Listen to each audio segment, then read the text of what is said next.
and it's also looking up for one of your favorites, Miro.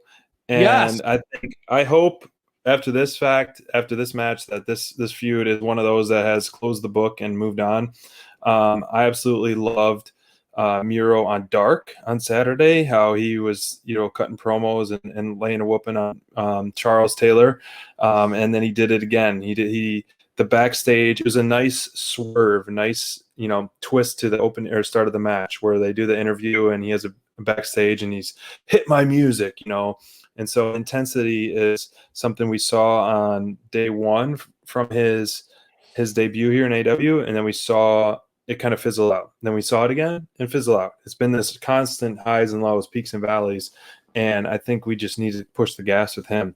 And he's talking some smack on Twitter to Kenny Omega, Yep.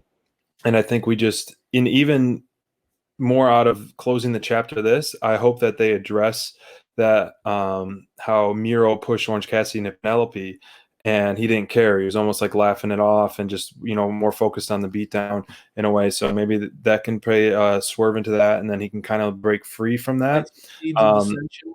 Yeah. So I don't think Miro needs him necessarily, but it will be fine with me if they keep working together for the time being. And Miro's the more focus of in-ring work on the promo, and Kip's kind of just like the ringside sidekick for now. And, Orange Cassidy, it was nice to see his dominance too for a while, finally show up and then go on a quick run. But that was long. It was short-lived for sure, because Miro put quite the whooping down on Charles Taylor and Best Friends. And it was what definitely needed to happen. I think we all agreed on Miro, and Kip taking the victory over the Best Friends, even though at one time Orange Cassidy and Best Friends were the hottest babyface team in the company. So I think both these teams should go their separate ways, and Miro should start ascending to the top. And Miro's definitely new. They got some stuff in store for Miro, man. They definitely got some stuff in store for Miro. You could hear throughout this match, dude. When Jim Ross gets an opportunity, he was earlier in the night with Wardlow. When he sees a big hoss, and he just gets to see a big fella beating somebody up. JR loves that, dude. You just know he was really loving seeing Miro's intensity in this one. I mean, he was hyping up, at one point even Shivani was just like, he's just a badass, man. That's all he could say about Miro. It was just, that was all they were reduced to, was just, damn, he's a badass.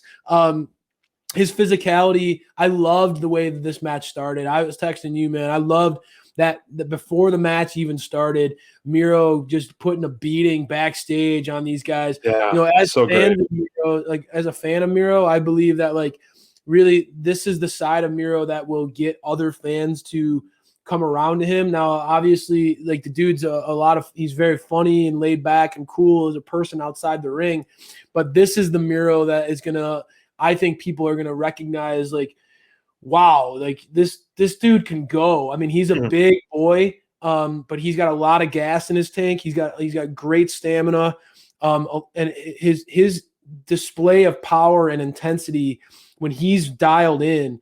I think that AEW's got a real star on their hands with him. I really, really do. I think obviously some of that goes into how he's presented, but because, like you said, that we've seen a lot of these stop and go moments with Miro. But off the heels of that performance, and sort of him putting the entire AEW roster on notice that the fun and games are over. Good. That's what we want. I think that there's a lot of upside to where this could go. And I think that Miro makes for a very convincing challenger. That said, we know where Miro is kind of him establishing his dominance in this match. It goes a long way in where his trajectory is going. But the Best Friends really feel like after such a dominating beating, they really, really miss Trent. I as a fan, you and I talk about this. Trent to me is the workhorse of that group. That dude is an absolute stud. I love what he can do in the ring. I think that the Best Friends are going to need to recollect a little bit. Yep. And kind of figure out where they're going to go with knowing that Trent still has some time to recover. This one definitely feels like the end of a chapter.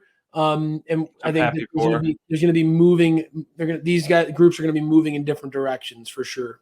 So what do you think, real quick? What if this came off the cusp, but like best friends feuding with like the Acclaimed once the Acclaimed gets healthy? Oh, dude, I mean, a young, awesome heel team versus a hot, a potential baby, great baby face team. So I think, you have a star like, I think that would be a great feud. I'm all for it. That I like what I'm seeing out of the Acclaimed. I like where that's headed. Put them up. I love what Max Caster's doing. I think that dude is a legitimate star. I think that he's definitely killing it. Big fan of what I'm seeing out of him, and I do believe that the Acclaimed have a bright future. I think that for me, the path for the best friends is definitely a little less clear than what I'm seeing for what Miro and Kip got going forward. I think that the AEW is going to go all in on Miro kind of being a wrecking crew, and that might even, like you talked about, it might even come at the expense of his partner and his best friend, Kip. He could end up. Kip could take offense to what happened in this last match, and Miro could show he doesn't really have anything.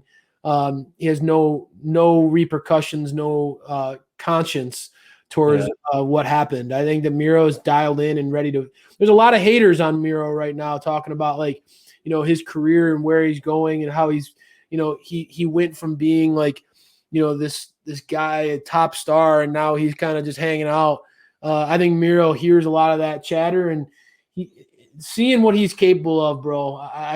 He could shut people up very fast. Let's not spoil the thunder, but we're going to have a special booking by Bonds on our Friday night show where he's going to dive into how he would book Miro, one of his favorites. Oh, God. Our head writer Bonds is a diehard Miro fan, so I can't wait to hear what he has to say.